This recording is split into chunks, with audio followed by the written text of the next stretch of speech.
अरबों खरबों मील का अनंत अंधेरा और उस अंधेरे के बीचों बीच एक अकेला आग का गोला सूर्य जो हर पल इतनी ऊर्जा उगल रहा है कि हमारी पृथ्वी को चमकाने के बाद भी इसका प्रकाश अंतरिक्ष की गहराइयों में समाता चला जाता है। लेकिन सवाल यह है, कितनी दूर तक?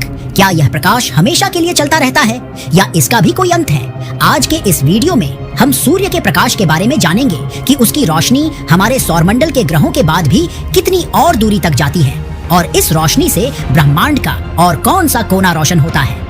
वीडियो बहुत ही इंटरेस्टिंग और ज्ञानवर्धक होने वाली है क्योंकि सूर्य का प्रकाश इतनी दूरी तक जा सकता है कि आप सोच भी नहीं सकते।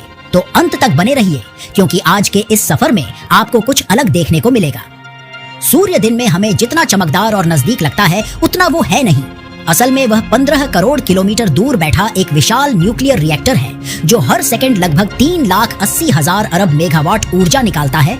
उसके 1 अरब भाग में से सिर्फ एक हिस्सा ही पृथ्वी तक पहुंचता है। फिर भी वह दिन बना देता है, मौसम बना देता है, गर्मी देता है और जीवन को चलाए रखता है। लेकिन असली सवाल यह नहीं कि सूर्य कितना चमकता है, बल्कि असली सवाल यह है कि उसकी रोशनी कितनी दूर तक जाती है। सूर्य के प्रकाश की गति लगभग 3 लाख किलोमीटर प्रति सेकंड है। ये इतनी तेज है कि इतनी स्पीड से 1 सेकंड में पृथ्वी का 7 बार चक्कर काटा जा सकता है। सूर्य का प्रकाश हमारी धरती तक आने में 8 मिनट 20 सेकंड का समय लेता है। यानी अगर सूर्य अचानक गायब हो जाए तो हमें इसके गायब होने का पता 8 मिनट 20 सेकंड बाद लगेगा। हमारे सौरमंडल में ग्रह जितने दूर जाते हैं, सूर्य की रोशनी उतनी ही कमजोर होती जाती है। बुध ग्रह सूर्य के सबसे पास है, तो इस पर यदि आप खड़े होते हैं तो आपको सूर्य धरती से 3 गुना ज्यादा बड़ा दिखाई देगा। इसके अलावा धरती के मुकाबले बुध ग्रह पर रोशनी आपको 7 गुना ज्यादा दिखाई देगी। सूर्य से बुध ग्रह की दूरी 5 करोड़ 79 लाख किलोमीटर है और सूर्य से रोशनी आने में 3 मिनट 20 सेकंड लगते हैं। यानी अगर सूर्य अचानक गायब हो जाता है तो आपको बुध ग्रह पर इसकी जानकारी 3 मिनट 20 सेकंड में ही लग जाएगा। लेकिन अगर आप शुक्र ग्रह यानी वीनस पर होते हो तो इसकी जानकारी आपको 6 मिनट बाद लगेगी, क्योंकि ये सूर्य से 10 करोड़ 82 लाख किलोमीटर दूर है। इस पर खड़े होने के बाद सूर्य आपको 1.5 गुना बड़ा और 2 गुना अधिक चमकदार दिखाई देगा।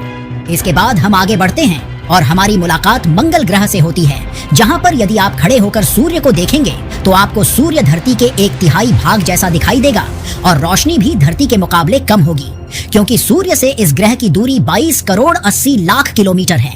यहाँ पर सूर्य की रोशनी पहुँचने में 13 मिनट लगते हैं। सोचिए, सूर्य की रोशनी 22 करोड़ किलोमीटर का सफर महज 13 मिनट में तय कर लेती है।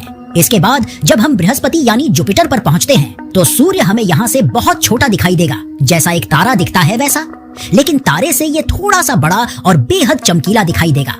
इसकी रोशनी पृथ्वी की तुलना में 25 गुना कम होगी। दिन का समय भी ऐसा लगेगा जैसे बहुत हल्की सांझ या सुबह का धुंधलापन हो। आपको ऐसा लगेगा कि कमजोर और दूर का सूरज चमक रहा है।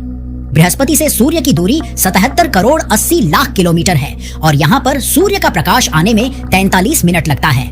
इसके बाद जब हम सूर्य से लगभग 143 करोड़ 35 लाख किलोमीटर की दूरी पर पहुँचते हैं तो हमें शनि ग्रह दिखाई देता है। इतनी दूरी पर जब हम सूर्य की तरफ देखते हैं तो वो हमें एक छोटा सा चमकदार बिंदु, जैसे रात में कोई बहुत पास का तारा, बिल्कुल वैसा ही दिखाई देता है। शनि तक पहुँचते पहुँचते सूर्य के प्रकाश की तीव्रता बेहद कम हो जाती है। इतनी दूरी पर सूर्य की रोशनी पृथ्वी से लगभग 100 गुना कम महसूस होगी। दिन भी ऐसा लगेगा जैसे बहुत हल्की सांझ या सूर्योदय से थोड़ा पहले की रोशनी हो। आपको लगेगा दिन है, लेकिन असली रोशनी जैसा नहीं होता। इसके आगे यूरेनस ग्रह आता है जो सूर्य से लगभग 287 करोड़ 66 लाख किलोमीटर दूर है। यहाँ भी सूर्य का प्रकाश पहुँचता है, लेकिन धरती से दिखने वाले सूर्य के आकार का लगभग 1/4 हिस्सा, यानी एक छोटा चमकीला बिंदु, जैसे रात के आसमान में सबसे चमकदार तारा दिखता है। यह सूरज जैसा तो नहीं लगता, लेकिन एक तारे से यह ज्यादा चमकदार दिखता है। यूरेनस तक पहुंचते पहुंचते सूर्य की रोशनी धरती के मुकाबले 400 गुना कम हो जाती है। मतलब दिन का समय भी ऐसा लगेगा जैसे गहरी सांझ हो गया हो। 3 लाख किलोमीटर प्रति सेकंड की स्पीड होने के बावजूद सूर्य का प्रकाश इस ग्रह तक पहुंचने में 2 घंटे 39 मिनट लेता है। यानी अगर सूर्य अचानक गायब हो जाए और आप इस ग्रह पर हैं तो 2 घंटे 39 मिनट के बाद ही आपको पता चलेगा। अब चलते हैं उस ग्रह के पास जो हमारे सौरमंडल का आखिरी ग्रह है, जिसका नाम नेपच्यून है। इस ग्रह से सूर्य की दूरी 4.5 अरब किलोमीटर है, जो इतना दूर है कि सूर्य की रोशनी भी यहाँ तक पहुँचने में 4 घंटे 10 मिनट का समय ले लेती है। लेकिन हमारे सूर्य का प्रकाश यहाँ भी मौजूद है। सूर्य की रोशनी नेपच्यून पर पहुंचते पहुंचते धरती के मुकाबले 900 गुना कम हो जाती है।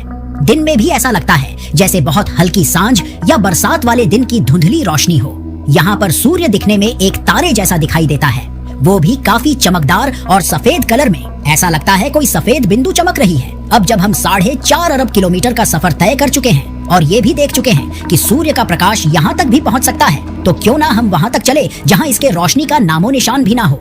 नेपच्यून से कुछ दूर ही शुरू होती है काइपर बेल्ट। यह बर्फीले चट्टानों और छोटे छोटे पिंडों की एक विशाल पट्टी है। यह एक ठंडी, अंधेरी और रहस्यमयी जगह है जहां सूरज की गर्मी मुश्किल से महसूस होती है। यहां तापमान लगभग -230 डिग्री सेल्सियस तक गिर जाता है और हर चीज जम जाती है, यहाँ तक कि गैसें भी बर्फ बन जाती हैं। यह क्षेत्र सौर मंडल का फ्रोजन आर्काइव कहलाता है, यानी बर्फ में जमी वो कहानी जो सौर मंडल की शुरुआती रचना का सबूत है। यहाँ प्लूटो, हाउमिया, माके और एरिस जैसे बौने ग्रह मौजूद हैं। अगर हम सूर्य से निकलने वाले प्रकाश की बात करें तो यहाँ तक पहुँचने में उसे लगभग 5 से 6 घंटे लगते हैं। सोचिए, जिस रोशनी से आप अभी वीडियो देख रहे हैं, अगर वो काइपर बेल्ट तक जाना चाहे तो उसे आधा दिन लग जाएगा। यहाँ की दुनिया शांत है, ठंडी है और बेहद अकेली भी है, लेकिन हमारा सफर अभी जारी है। सूर्य से लगभग 14 से 15 अरब किलोमीटर की दूरी पर टर्मिनेशन शॉक आता है, जहाँ पर सूर्य की हवा अचानक अपनी रफ्तार खोने लगती है। यहाँ तक सूर्य की किरणें पहुँचते पहुँचते बेहद कमजोर हो चुकी होती हैं। अगर आप यहाँ किसी काल्पनिक स्पेसशिप में खड़े हो तो सूरज आपको आकाश में एक तेज चमकता बिंदु जैसा लगेगा। यहाँ पर सूर्य का प्रकाश लगभग 13 से 14 घंटे में पहुँचता है। इसके आगे जब आप जाएंगे तो आपको हीलियोस्फीयर मिलेगा। ये क्षेत्र सारे ग्रहों का सुरक्षात्मक ढाल है जो बाहरी स्पेस से आने वाली हानिकारक किरणों से हमारे सौर मंडल को बचाता है। यह सूर्य से 18 अरब किलोमीटर दूर तक फैला है। यदि आप यहाँ खड़े होते हैं तो सूर्य एक चमकदार तारे जैसा दिखाई देता है, लेकिन उसका प्रकाश इतना कम होता है कि सारी चीजें आपको अच्छे से दिखाई भी नहीं देंगी। यहाँ सूर्य का प्रकाश 16 घंटे से भी ज्यादा समय में पहुँचता है। अब हम आ चुके हैं उस जगह पर जहाँ सूर्य का साम्राज्य खत्म होता है और शुरू होती है ब्रह्मांड की असीम खामोशी। यह है इंटरस्टेलर स्पेस, जो कि तारों के बीच की खाली जगह है। यहाँ अब न सूर्य की हवा पहुँचती है और न ही उसकी चुंबकीय शक्ति। अगर पहुँचती है तो सूर्य की फैलती हुई एक फीकी रोशनी जो अब भी सफर में है और हमारे साथ इस अंधेरे में तैर रहा है। वोयेजर 1, वह छोटा सा यान जो 1977 में पृथ्वी से रवाना हुआ था, इसने 2012 में सूर्य की सीमा पार कर ली और बन गया मानव इतिहास का पहला यात्री जो इंटरस्टेलर स्पेस में पहुंचा।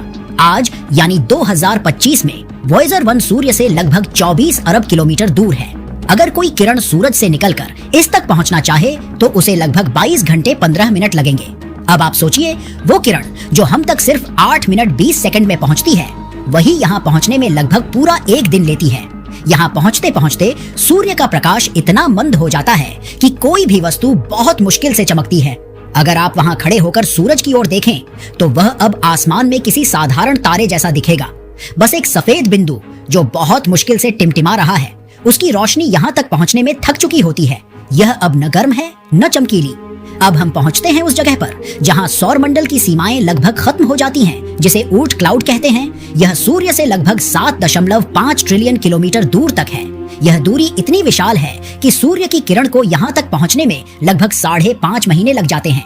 यहाँ सूरज अब एक मामूली तारा जैसा लगता है, कोई गर्माहट नहीं, बस हल्की सी चमक होती है और वहाँ के बर्फीले कण उसी रोशनी में ठंडी नीली झिलमिलाहट के साथ टिमटिमाते हैं।